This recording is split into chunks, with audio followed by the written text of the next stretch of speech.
The beaded bracelet knotting tutorial is here. Take a 110 cm long number 72 cord, fold it in half, and leave about 10 cm at the end. Get ready to tie a snake knot. Take the bottom cord and loop it backward first. Then wrap the top cord around your index finger once, and pass it through the upper loop. Tighten the bottom cord first, then slide the loop off your index finger. Pull the top cord tight, and then tighten both cords individually once more. Let's tie another one. Once both snake knots are tied, you can start threading the beads. After all the beads are threaded, prepare to tie spacer knots starting from the first bead. Use your thumb and index finger to push the two cords apart. Bring the bead close to the cord under your thumb, wrap it around, and pull it out through the gap on the thumb side. Release the cord from your thumb and pull it tight. Now, the spacer knot is done. Let's do it one more time. Push the bead tight first, and push the cords apart with two fingers. Bring the bead close to the cord under your thumb first, then pull it out through the gap next to your thumb. Release the cord from your thumb and pull it tight.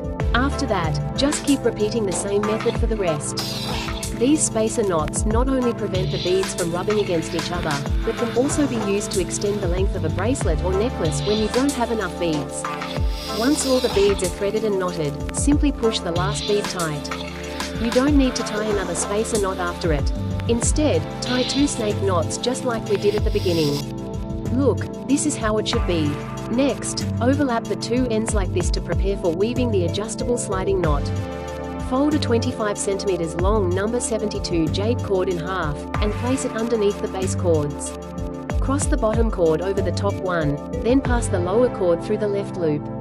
Adjust and pull both cords tight. This knot is on the left side. Place the left cord over the base cords, cross the right cord over the left one, pass it underneath the base cords, pull it through the left loop, and tighten. This left and right sequence forms one complete set of square knots.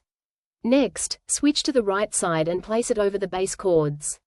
Cross the left cord over the right one, pass it underneath the base cords, pull it through the right loop, and tighten. Just alternate sides based on the position of the last knot, repeating the square knots. Weaving 3 to 4 sets here will be just fine. Take it off once finished, and trim the excess cords. Cinch and seal the ends with a lighter, and the adjustable sliding square knot closure is complete. Leave about 4 to 5 cm at the ends, thread the tail beads, and tie a knot to secure them. Pass it through the loop from underneath 3 times. Then trim and cinch to seal. And a simple, beautiful beaded adjustable bracelet is completely finished.